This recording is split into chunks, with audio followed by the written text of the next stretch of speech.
You might be familiar with The Sword in the Stone, the Disney film that came out a number of years ago. I believe that is an adaptation of this story, The Once and Future King.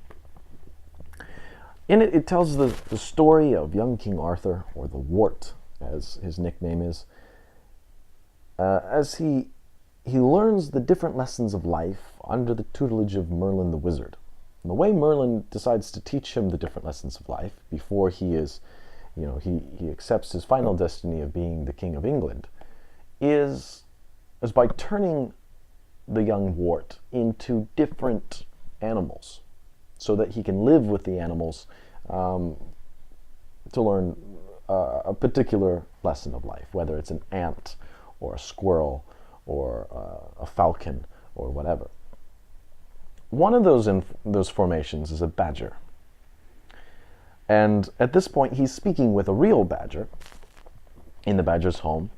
And the badger is telling young Arthur about his own theory of the origin of species. And I'm just absolutely charmed by this tiny little sort of mini story that's in the context of this larger novel. And I wanted to read it to you. I've kind of taken this on as my own. You can learn a lot from academic work. I think you can learn a great deal more from good literature, but that's just me. So anyway, it begins with the badger speaking to the Wart. People often ask, as an idle question, whether the process of evolution began with the chicken or the egg. Was there an egg out of which the first chicken came, or did the chicken lay the first egg? I am in a position to say that the first thing created was the egg. When God had manufactured all the eggs out of which the fishes and the serpents and the birds and the mammals and even the duck-billed platypus would eventually emerge, he called the embryos before him and saw that they were good. Perhaps I ought to explain, added the badger, lowering his papers nervously and looking at the Wart over the top of them, that all embryos look very much the same. They are what you are before you are born. And whether you're going to be a tadpole or a peacock or a camelopard or a man, when you are an embryo, you look like a particularly repulsive and helpless human being. I continue as follows. The embryos stood in front of God, with their feeble hands clasped politely over their stomachs, and their heavy heads hanging down respectfully. And God addressed them. He said, "Now, you embryos, here you are, all looking exactly the same. And we are going to give you the choice of what you want to be. When you grow up, you will get bigger anyway, but we are pleased to grant you another gift as well.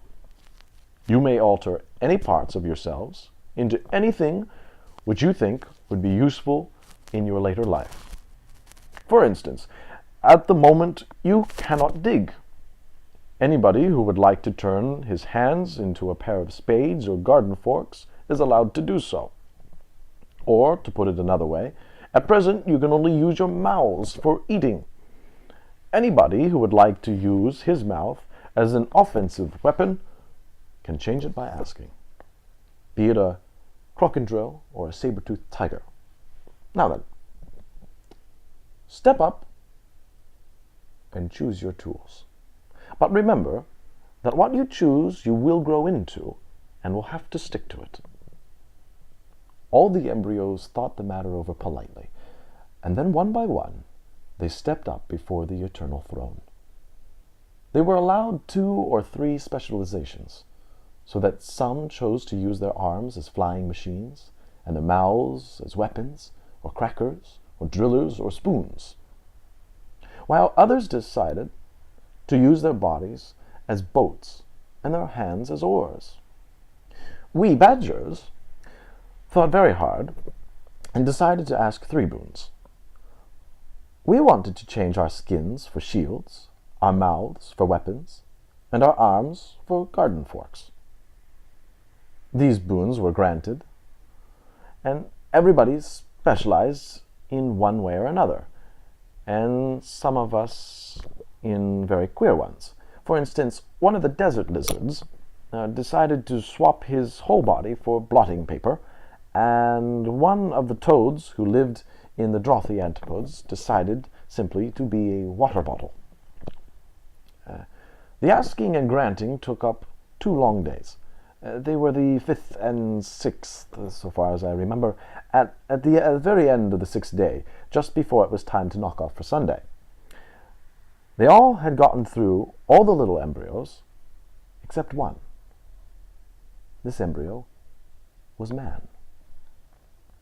"Well, our little man," said God, "you have waited till the last and slept on your decision. And we are sure that you have been thinking hard all the time. What can we do for you?" "Please, God," said the embryo, "I think that you made me in the shape which I now have, for reasons best known to yourselves, and that it would be rude to change. If I am to have my choice, I will stay as I am.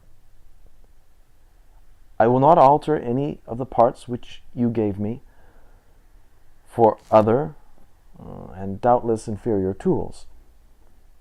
I will stay a defenseless embryo all my life, doing my best to make myself a few feeble implements out of the wood, iron, and other materials which you have seen fit to put before me.